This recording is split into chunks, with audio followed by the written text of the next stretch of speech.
네, 여러분 안녕하십니까? 오늘 신문 보겠습니다. 선입견 없이 그냥 신문 있는 그대로 순서에 특별하게 강조점 두지 않고 보겠습니다. 국민일보 일면 톱입니다. 윤석열 대통령 끝장 회견 배수진. 배수진이라고 하는 것은 그 다음은 없다. 등 뒤에 강물이 흐르고 있다. 물러날 곳이 없다. 이제 이런 뜻이죠. 끝장 회견. 이것은 시간을 정해놓고 하지 않는다. 그러니까 더 이상 질문 없습니까? 해서 손드는 기자가 없을 때까지 회견을 한다. 이게 끝장 회견입니다. 이제 말은 그렇게 돼 있는데 그대로 할지는 지켜봐야 되겠습니다만 내일 오전 10시부터 이 회견을 하겠다는 겁니다. 민심 회복 마지막 기회다. 마지막 기회. 그런데 아마 여러분은 이런 느낌 가지실 겁니다. 마지막 기회라는 말을 그동안 몇 번이나 했었지? 매번 신문은 마지막이다. 이번이 이제 끝이다. 뭐 이랬는데 그런 일들이 반복되고 있어서 이게 또 마지막이야? 그런데 이제 정말로 이제 또 한 번 그 많은 국민들이 실망하는 그런 기자회견이 있을 경우에 임계점을 넘을 수 있다. 둑이 무너진다. 이제 그런 느낌이 있기 때문에 이런 제목을 붙이는 겁니다.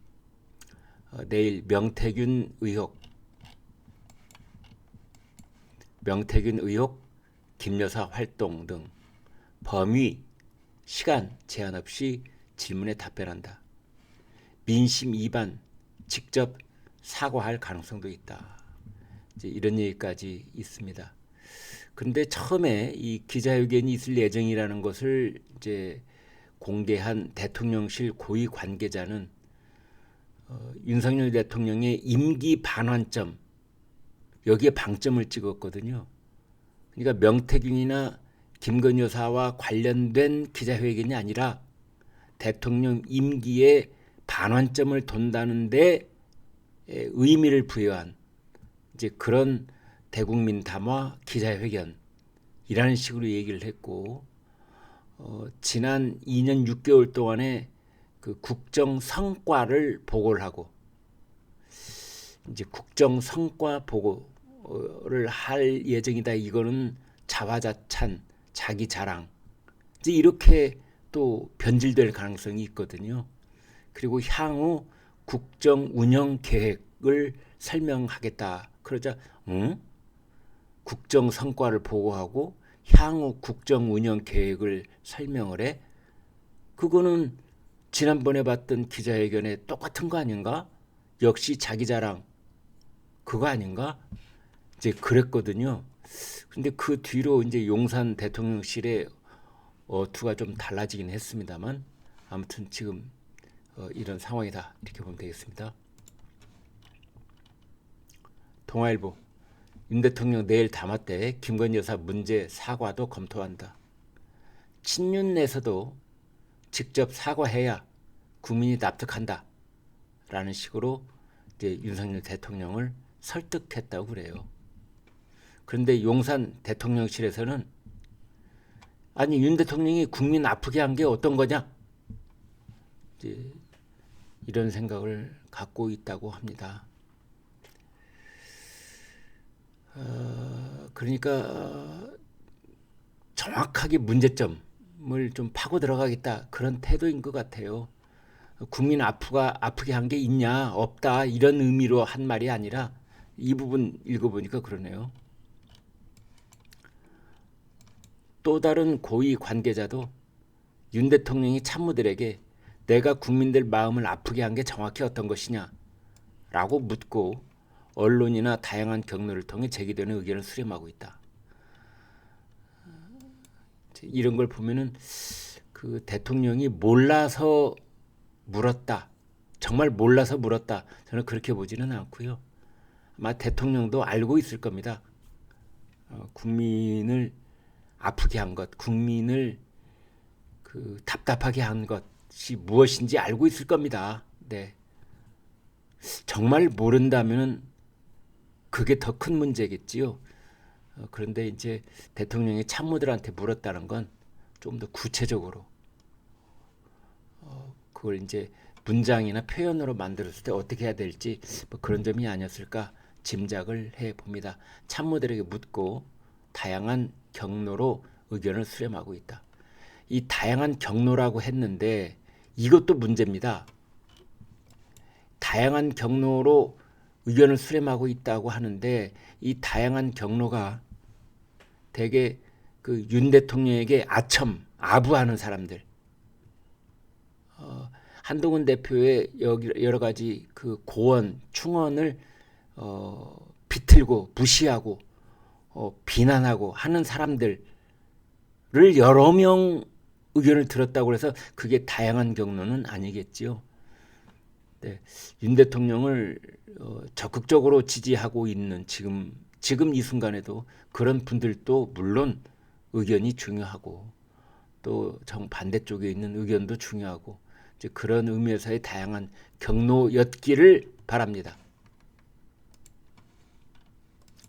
서울 그린벨트 풀었다. 서초, 원지동, 우면동에 2만 가구 공급, 수도권 4곳에 5만 가구 건설 계획, 고양 대곡역 세권에 9,400가구, 의왕 1만 4천, 의정부 7천 가구, 서울 그린벨트 해제는 12년 만에 있는 일이다. 자, 이렇게 자꾸만 시그널을 줘야 됩니다. 이렇게 한다고 그래서 이 2만 가구가 최종적으로 입주를 하게 될 시기는 지금부터 7년쯤 후입니다. 2031년 이렇게 발표를 해도 7년쯤 후에 2만 가구의 첫 입주가 시작될 수 있습니다.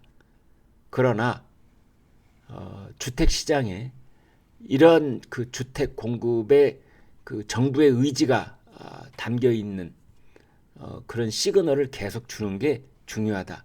이렇게 보시면 되겠습니다. 조선일보, 국민이 듣고 싶은 건 김여사 문제 해법이다. 다른 거 너절하게 얘기해봤자 무슨 소용이 있느냐. 윤석열 회견에 성패가 달렸다. 그러니까 한마디로 말하면 윤 대통령 달라졌다. 저 시골에 계시는 그 노인들께서도 윤석열 달라졌어. 이번 얘기 들어보니까 딴 사람 됐더라고. 이런 생각이 들게 해야 된다.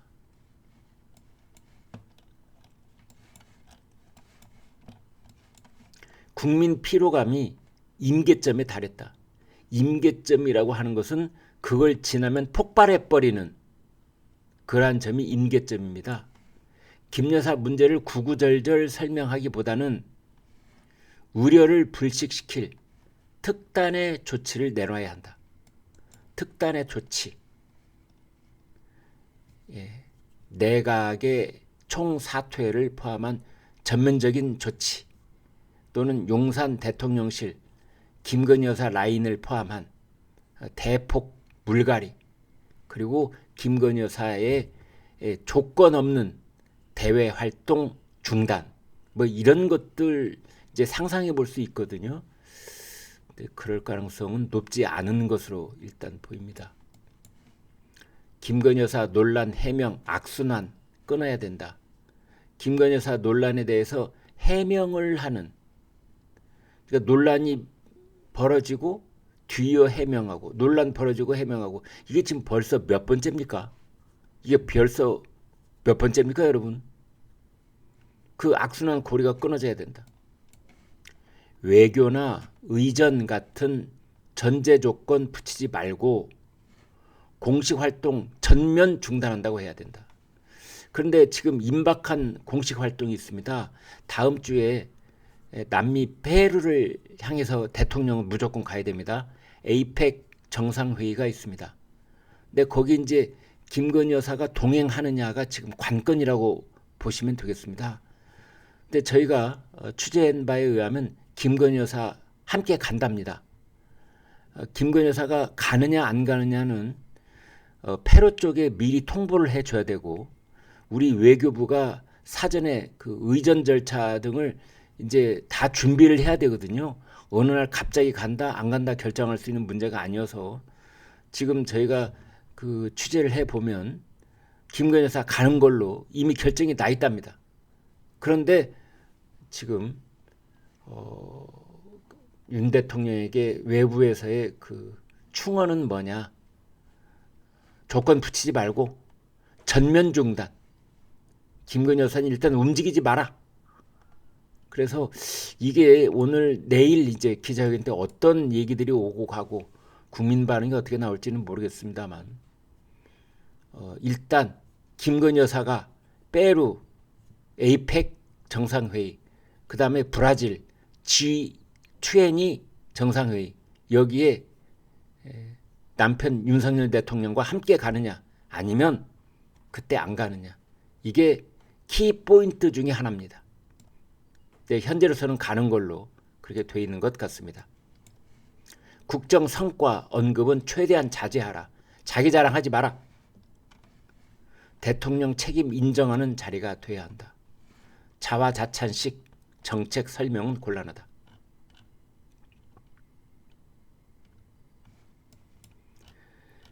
윤 대통령의 김건희 여사 관련 발언 올해 2월 달에는 이렇게 말했었습니다. 대통령 부인이 누구한테 박절하게 대하기 어려워서 매정하게 끊지 못한 것이 문제라면 문제다. 명품백 관련해서 그렇게 말했거든요. 박절하지 못했고 매정하지 못했다. 어떻게 보면 그 부인을 굉장히 그 역성 들고 옹호해주는 그런 발언이죠. 그랬다가 5월에 취임 2주년 기자회견 때 아내의 현명하지 못한 처신이라고 말을 했습니다. 그런데 지금의 이제 요구는 뭐냐? 그 부인의 뭐 박절하지 못했다, 현명하지 못했다 이렇게 하지 말고 이거는 이제 윤 대통령 본인의 문제가 돼 있다. 본인의 입으로 본인에 대해서 사과해야 될 것이다. 이제 이런 거거든요. 왜냐하면 명태균하고 통화를 한 윤석열 대통령 본인의 육성이 이미 공개가 돼버렸잖아요. 동아일보 윤 김영선이를 좀 해줘라 발언 공천 개입 논란 본인이 해명해야 한다. 내일 윤 대통령 회견에서 밝혀야 될 4가지 쟁점. 첫 번째, 윤 대통령이 취임 후에도 명태균하고 소통했는지의 여부. 이제 이것은 취임 전에 했느냐 아니면 취임 후에 했느냐에 따라서 공직선거법 위반이냐 아니냐가 갈리기 때문에 이게 매우 중요합니다. 근데 그 육성 녹음은 5월 9일이었잖아요. 2022년 5월 9일 취임 전날. 그래서 그건 공직선거법에 저촉이 안 된다. 이제 그게 용산의 설명이었는데 그렇다면 내일 회견에서는 취임 후에 명태균과 소통했는지 여부를 밝혀라. 두 번째, 김건희 여사가 우리는 명 선생님에게 완전히 의지하고 있어요. 라고 카카오톡을 했는데 그게 무슨 뜻이냐? 그 배경을 밝혀라. 세 번째, 명태균이가 비공표 여론조사를 해왔는데 그것을 윤 대통령, 윤 후보에게 보고했다는 의혹에 대해서 해명하라. 네 번째, 윤 대통령 부부가 김영선 공천을 좀 해줘라 라고 한 것은 이것이 대가성이 있는 것이냐 이 여부에 대해서 얘기하라. 이제 이런 겁니다. 그래서 이것을 이제 이 표를 보면은 윤 대통령이 7일 기자회견에서 구체적으로 해명해야 될 의혹들이다. 윤 대통령과 명태균 관계, 김건희 여사와 명태균 관계, 명태균이 윤 대통령에게 비공표 여론조사 보고했는지 여부, 윤 대통령 부부 여론조사 대가로 김영선 전 의원에게 공천 개입했는지 의혹, 그 경선 끝나고부터는 연락한 적 없다더니 취임식 전날 통화가 나왔잖아요. 그렇다면 그 다음에는 정말 없었냐? 김건희 여사가 명 선생님께 완전 의지하는 상황, 카카오톡 메시지를 보낸 적이 있는데 올해까지도 텔레그램 메시지 주고 받은 것 아니냐. 명태균 씨, 강혜경 씨하고 통화해서 윤석열이가 결과 좀 달라고 해. 그러니까 여론조사 계속 보고한 거 아니냐. 윤 대통령 취임식 전날 김영선 좀 해주라. 뭐 이런 거. 이런 것에 대해서 해명을 해야 된다라는 동아일보 기사입니다. 내일 윤 대통령 회견.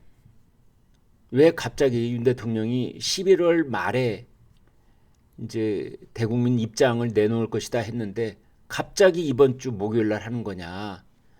저녁 식사 후 기자회견을 하겠다고 결심을 했다. 그래서 한밤중에 용산 대통령실이 부랴부랴 기자들에게 공지를 한 것이다. 참모진, 친윤, 건희의 마음을 바꾼데 일각에서는 김건희 여사도 동의했을 것이다. 아마 김건희 여사가 그렇게 시켰을 수도 있다. 뭐 이런 말까지 나오고 있습니다. 여권 관계자들에 따르면 윤 대통령이 기자회견을 열기로, 그러니까 원래 11월 말 해외 순방 다 마치고 돌아와서 이재명 대표의 1심 선고를 보고 회견을 열기로 그렇게들 얘기가 나왔었는데 내일 회견을 하기로 최종 결심한 건 그제 저녁밥 먹고 나서다. 정진석 대통령 비서실장 등 참모진하고 국민의힘 추경호 원내대표, 여권 내 조원그룹에서, 여권 내 조원그룹이 뭔지 매우 궁금합니다. 친윤 쪽 의원들 얘기 같아요. 회견 시점을 앞당겨야 한다는 건의가 이어지자 마음을 바꿨다. 김건희 여사가 동의했기 때문이란 얘기도 나온다. 카드라 통신이긴 합니다만 윤 대통령의 어떤 결정적인 행동 변화가 있을 때는 김건희 여사가 반드시 거기에 어떤 의견 개진을 했기 때문 아니냐, 뭐 이런 얘기들 늘 합니다. 근데 여기에서 문제는 한동훈 대표는 철저하게 배제돼 있다는 겁니다. 한동훈 대표는 뭐라고 했느냐. 저는 추 원내대표가 윤 대통령과 만난 사실을 몰랐다. 언론에 보도될 즈음에 기자회견 계획을 전달받았다. 이렇게 이야기를 했습니다. 그러니까 기자회견을 하고 무슨 얘기를 하든 윤 대통령은 한동훈하고 관계없어. 한동훈이 하자고 해서 하는 게 아니야. 이런 느낌을, 이런 메시지를 계속 주고 있는 것이다. 이렇게 볼 수 있겠습니다.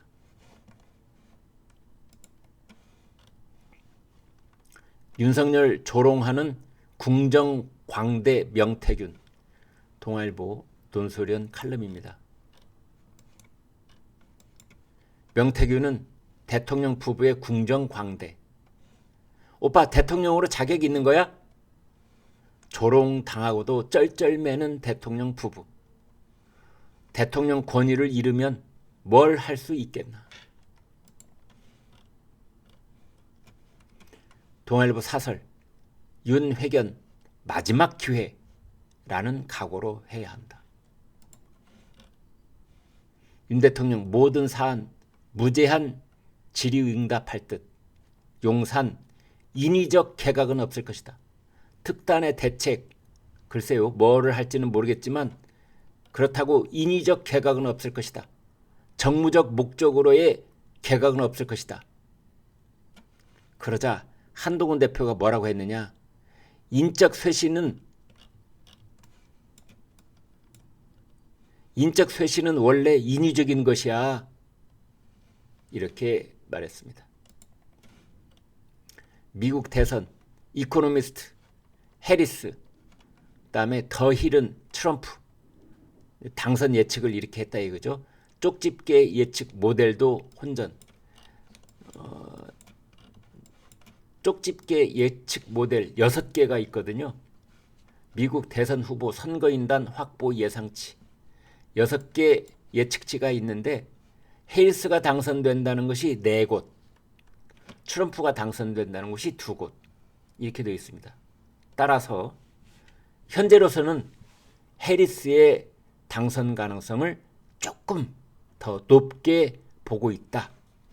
이렇게 보시면 되겠습니다. 두 쪽난 미국 21세기 가장 암울한 선거.